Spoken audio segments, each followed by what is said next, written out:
MHP te khian anti lo tu ran ron tia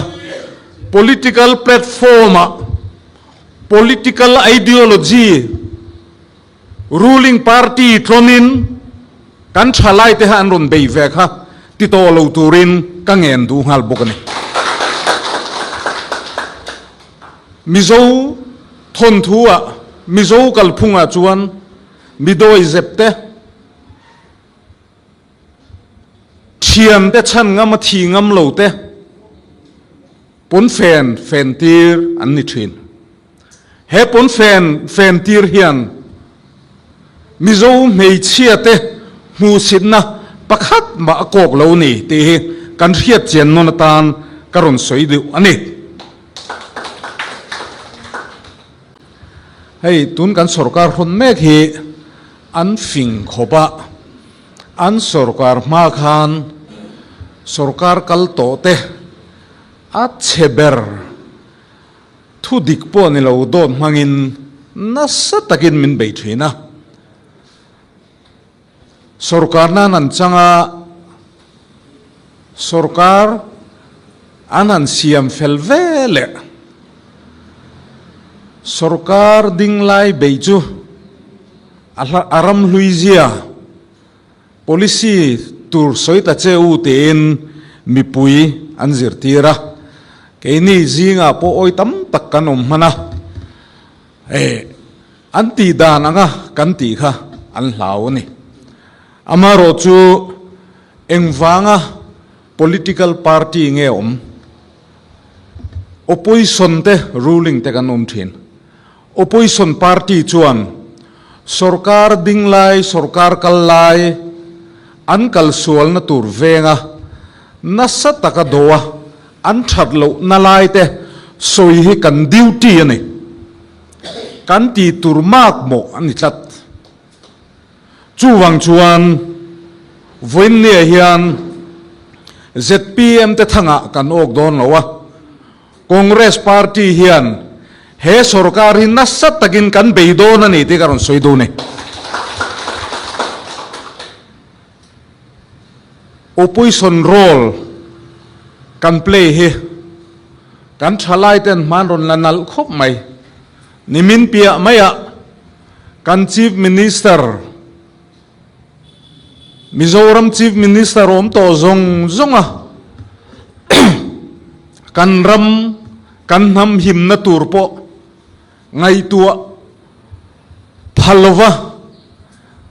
inner line permit te central sarkar nandu huna thia thei turanga an soile an thia huna po kan do don ni po tingam lowa a kha pon an fen tira an ti tur dik tak an ti ani MHP te khian voin nia hian anti lo tur an ron tia political platform political ideology ruling party tronin kan thalai te han ron bei ve kha ti to lo turin ka ngen du hal bokani mizo thon thua mizo kal phunga chuan midoi zepte thiam te chan ngam thi ngam lo te pon fen tir an ni thin he pon fen tir hian mizo mei chia te mu sidna pakhat ma kok lo ni te kan riat chen non tan karon soi du ani enga tinge ZPM hi kan beina sa tul don karon te an mani an ho tu pa ber voinia chief minister hi ni lom ne kan ho tu pa pulal than hola ka vel ba ti tu kha Congress Bhavan kalilam don ti tu kha ni lom ne voin ni han engwanga kan dimbi kang pulal than hola chu zela chon chum khep to te tin zoram dung le wanga wak chok ni kha MNF president chief minister po a chief minister lai ngai assembly house a hô tu te du sak nai kan om ve a mai chana hau chunga mi pa ngai lo not normal mi ang lo ni tin mai chana juk soi dom le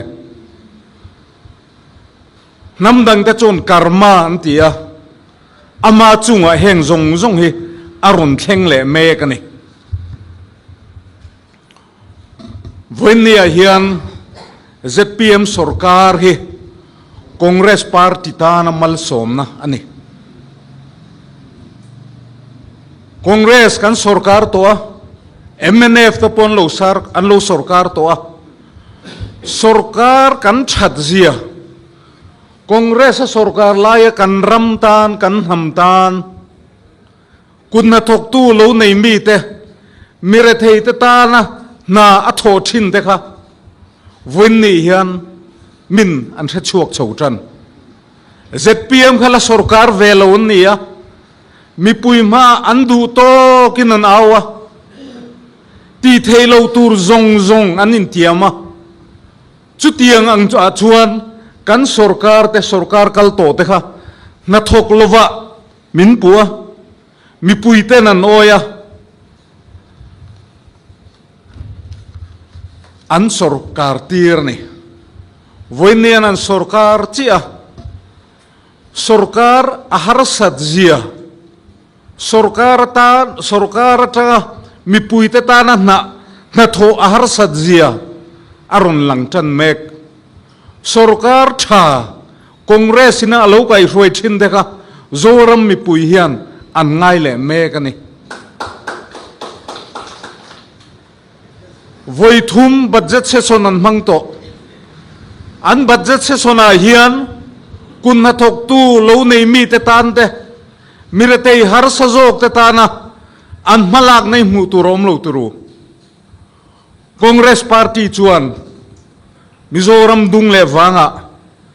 kun na thok tu lo nei mi te mire thei te chan chuan program tam tak asiam heng te hi ni chena kan thalai roi tu na soyang khan Gen Z kan ti kan thalai zirlai te hian an ngai ven em ani tu sarkar hun lain nge kan ramtan na thok thin tu sarkar hun lain nge mire theiten mangai tu sarkar an nei te tu na kan thalai ten an ron zir mek an ron zir chho tur chu Congress sarkar le ro se ti ni rungot mai ni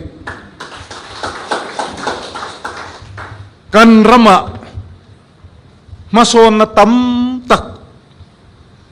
sarkar kal to tenan siam voine university kan neya doctorate degree mi tam takin nei na te voine kan kot kaya nge medical college neya kan nula tlangwal ten doctor anzir theina te electric eng kan nei theina turata na tuirial haidel project kan khuate thalai te khovel thar kan chiam theina turata na district capital stadium puitling aizol kho puya le lungle ya te kolosi pa te infiam mi te tan an mani pol bi ka hol chi rang kan siam te na thok lo min pu tu te hian voin nia chon an thir ngoi mai ni engtin nge Congress sarkar khan alo ti ti voin ni an minister te in zona ni tlat atak taka an thuna mi zeng an soina chu ni mak an ti to Congress sarkar lai khan tlong lui khu angai reng kan tui pam khol po angai reng athok tu officer te po angai reng tuin hiang nar takin kan nei tiru voin nia tlong khu la luang reng PhD officer te pon lang ai reng enga tinga tui kan har sat em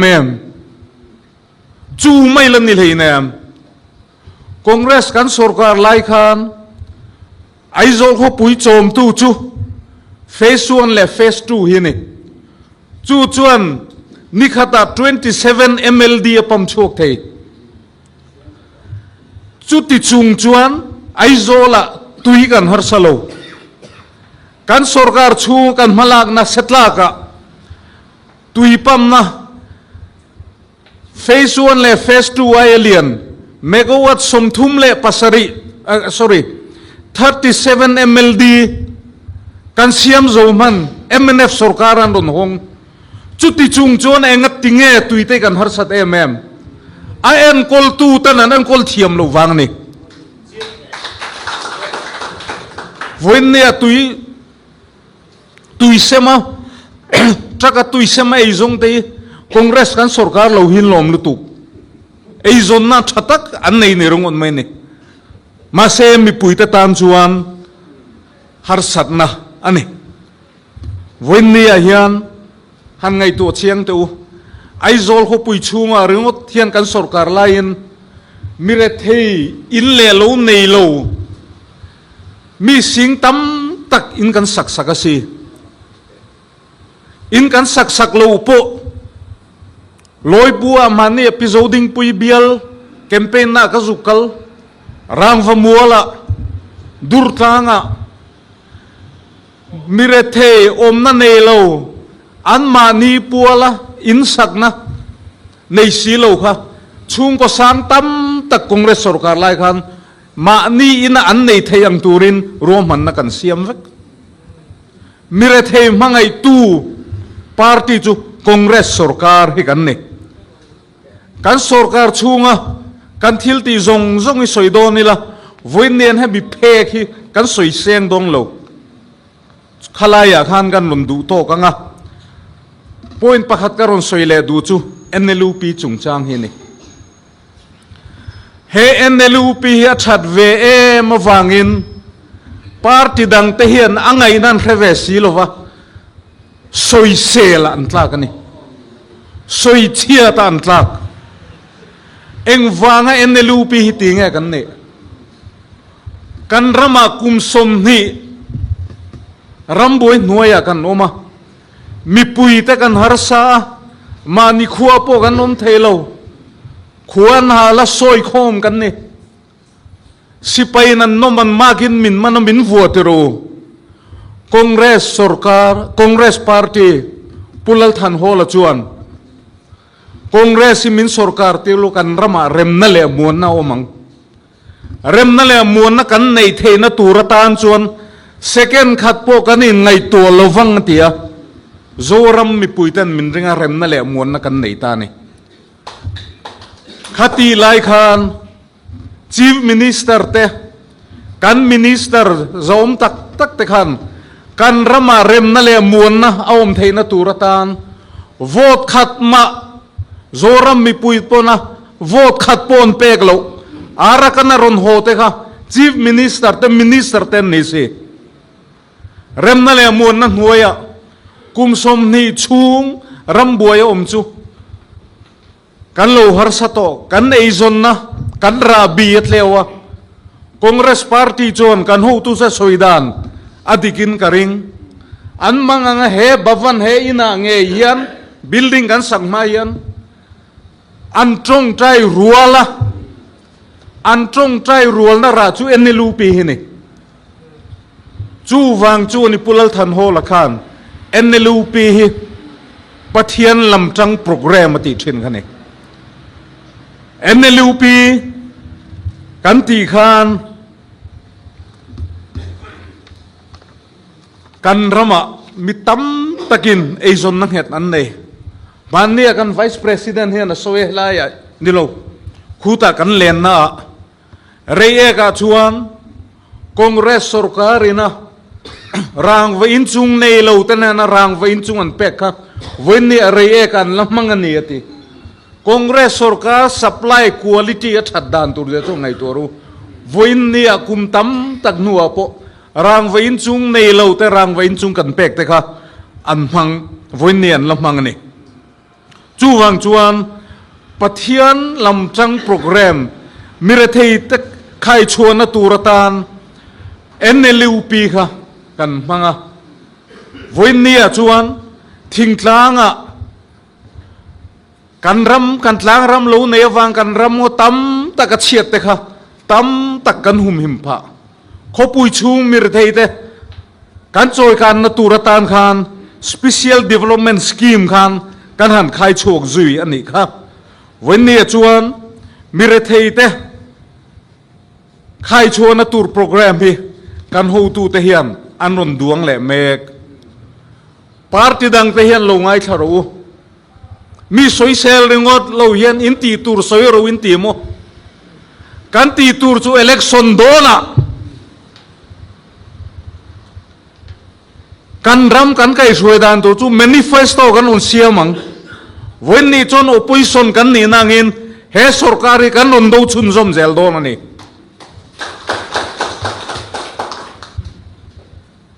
kan sia theu angin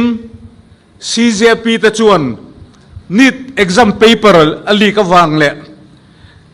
CBSE kalphung thil diglo tam tak dulo na wangin education minister Dharmendra Pradhan bang turin an phuta jantar mantar Delhi an pung kho mani kha thalai jam na zong me te hian thiang lim le fel fai taka exam neya an thiam na wanga kin hi an du ni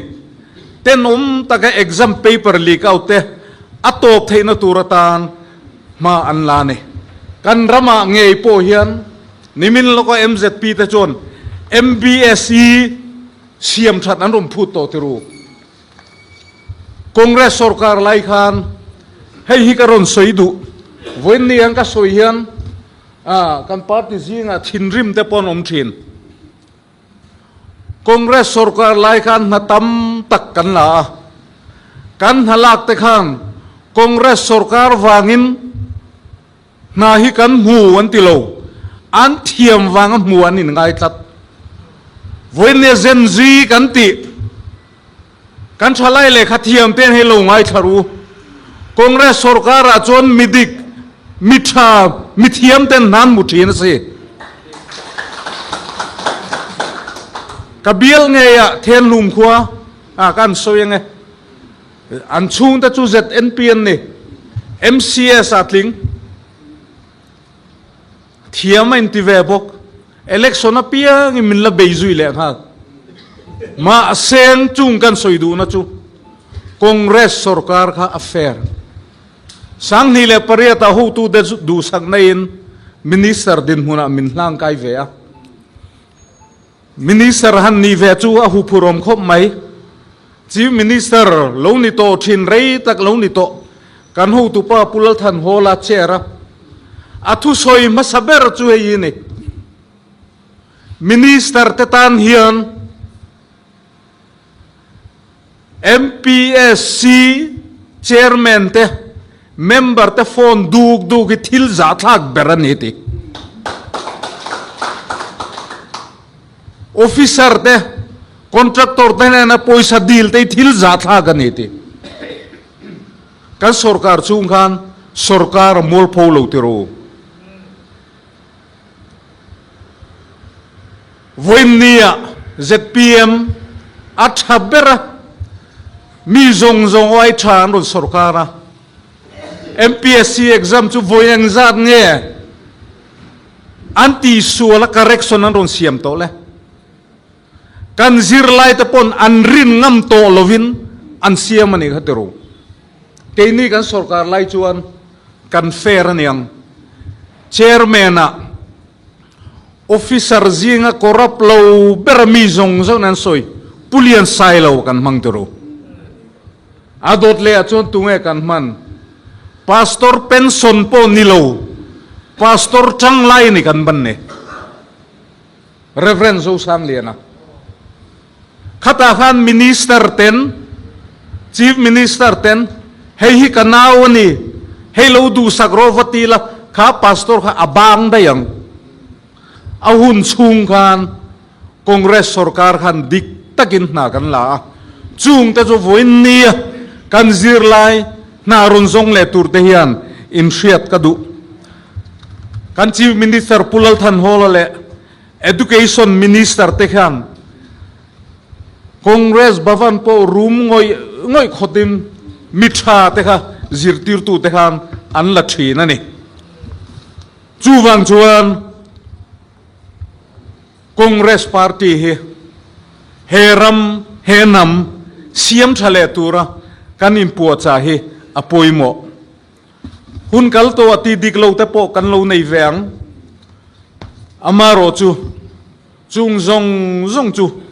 min thengil sakula kan thil ti thatte na kan lo tho to tele kan ha tho le tur ten hian min lo thir turin karon som du cheuni Mizoram Law College Fresher Social Felicitation Program ni som thum pakhat neya GM pulal do mahian ILP hi Center Sarkar hian adu chuan a hlip thei thin thu asoya hei thil tu lo tak ning ka hria kan nam hi chimral mai lom khopatlem le lein song het lo kan nia kan ram om na mun te kan khotlang hoi her le suk thek te kan sum le pai eizon na kalpui dan te kan sa khuana wanga namdang la ka kan rilu put mang zong hian in hung big nei kan mamozia atilanga min op thin tu sa pho khan min lo hrachiang khop mai India ram hi democracy dana in kai thoenon huaya ro in rel kan nia democracy a chuan engkim hi asap trongin a rigid kan ti nget bur ang hi engma om lo ni Indian Constitution Article 1 apo khan India that is Bharat is a union of state tienziak India lai berpo hi akoi state hinge ti hi a hiat chon lo ni democracy a chuan kan dan nei sa po siam danglam thei zel ni constitution in a phalanga atam berdu na in atlin chuan siam danglam thei lo hi a om lo ni Bengal Eastern Frontier Regulation Act 1873 sa phovin min chimral mai lo nana min lo hung na chu Assam district kan ni lai te UT le state kan ni hun chung cho zong point voinian kan som chun zom zelani India Constitution Article som pakuana para nga nay na phalang le Article 371G special provision for Mizoram in atarlan angin hung big ni na chanvo kan mang me kani kanin hun big Article 371G 53rd Constitutional Amendment Act of 1986 a Mizo Accord tiya kan siat sign na niya tanga siyam niya he kan special provision hi kay ma ni State Assembly remti na lo chuan khoi danglam thei lo ang ngai ni he in hung big na hi India mi puitam tak an siat mi puitam takin an siat thiam lo na siat thiam lo tumin an bei meka India ram chung khoya po tlang par thei tura in ngai ten voin ni hian he kan in buk hung big nei an siat thiam lo le ani chu wangin he dani li du tam tak anom to a kan chief minister berin central sarkarin andu chon an lip thei aron ti ringot mai hi han lip se ati wange he dana hian kan him chuang lo ti nge eng wanga ron soi nge ani hi zoram mi pu hian kan zot du ni ma se asoya wang hian he ILP hi India mi tam takin awareness asiam sak thar mai dona thil soi tul lo asoya wang hian nakin nu hian tul lo in kan boi pha dona ni thian train kara nu pe in kara u naw in kara po kan chung chang van tlang ma thil soi chu ker lo hi atul chang om ve thil dik le theng theya po hetianga soi hi he ILP hi lip turin central sarkar pulal duam achou tin kan soi theng ka ring bokani ram le nam amangai lo tha katia Mizo Accord peace accord te po ama chuan phek tina pulal de nganen zan rei tak chuin kan ziak ati thin kha nia ma se voin nia chun chief minister nia ama ho an java po kha mizo mi puya huam lo tin an soi le to ani ama khop mai turu mani loka chief prime minister pumpodia zugmua peace accord zom chat ani lan tirnan last year symbol of peace accord peace city thenzola din turin project aron soipuya vaibel sisom an penin kan khale asini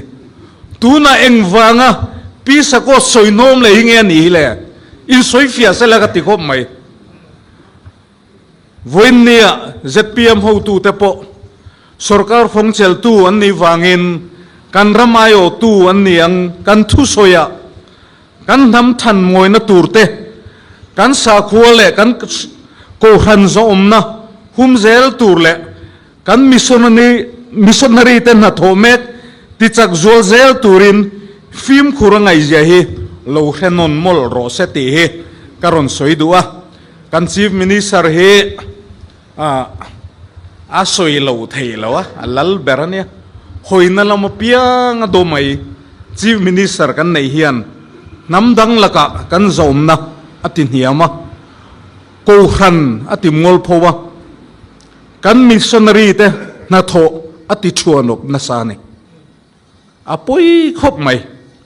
thole krista isu ain ringlo mi ambani fa pathalak po achoi moya pian chamlom puina thu soi thalak bula anei khan milem biak na chikhat tharau sol na tho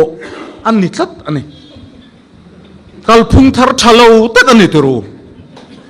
hetiang chuan kan ram hi milem biak na hian min chua zo tangiel doning garia zpm sarkar hi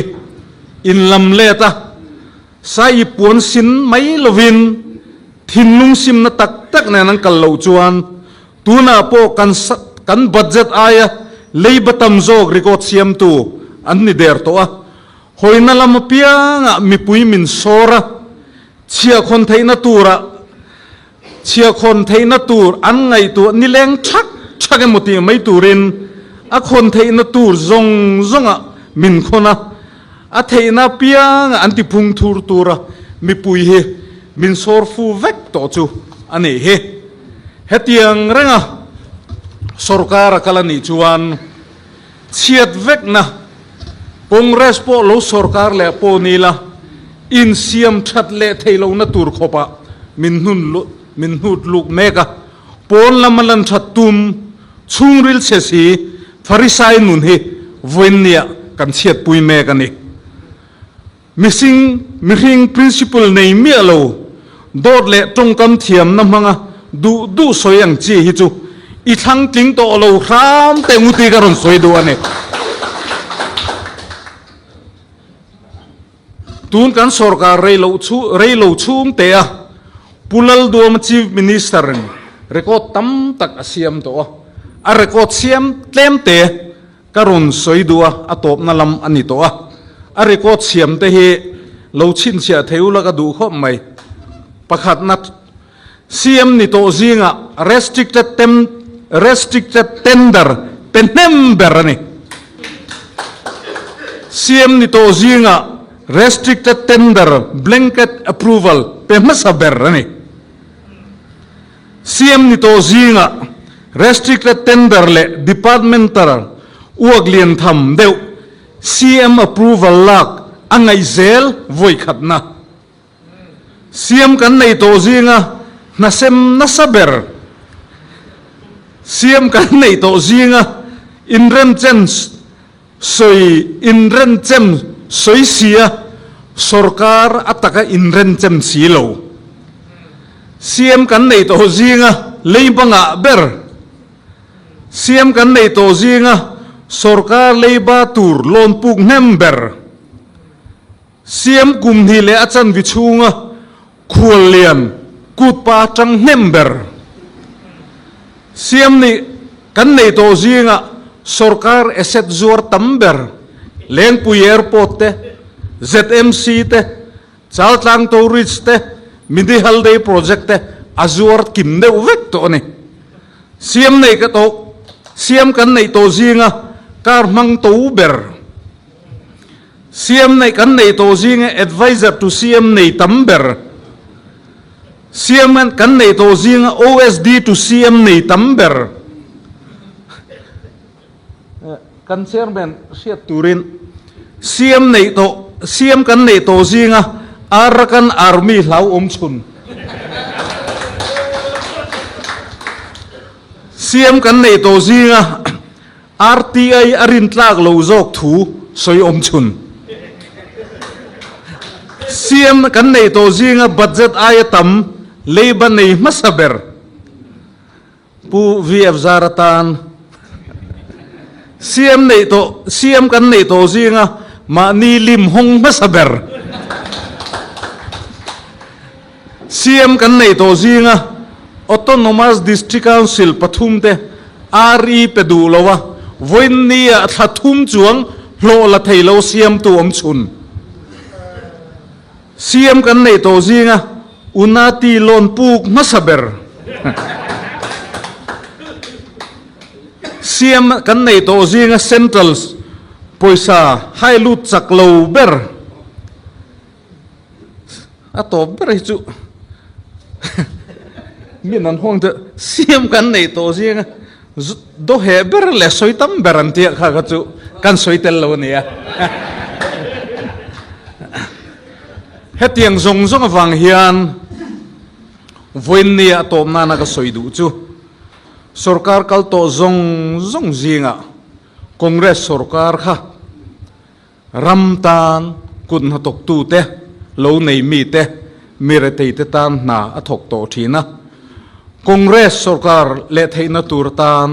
voina ho thingtlang lam te khopui chang congress lo tan thin tu zong te ka som lon le chewa ho idin thar le tengu kati ani ato bera chuan bakche hi thil hriam tak mase a bakche hi la sangila amalin thil changkai lo tak ani a in kop tlat angaya kopui nelovin aking le lam zok chau ta se aman tlak lo man tlak theinan chuan aking le lam ain kop angai ni chutiang chia chuan bakche hi paniang het taka chuan puan te hrui te rangwa te a chep thin kan party hi bakche ang chia nget taka in chel tangin thukat vua ma kan lak tan chozel chuan mipuin congress party beise na nen athi reng awangin kan ram le nam ta na rongbol le thei turin hun tha min pele nge ka beise tlata voin niatan ho idin thar le tengu te hi karon som cheu nia kalome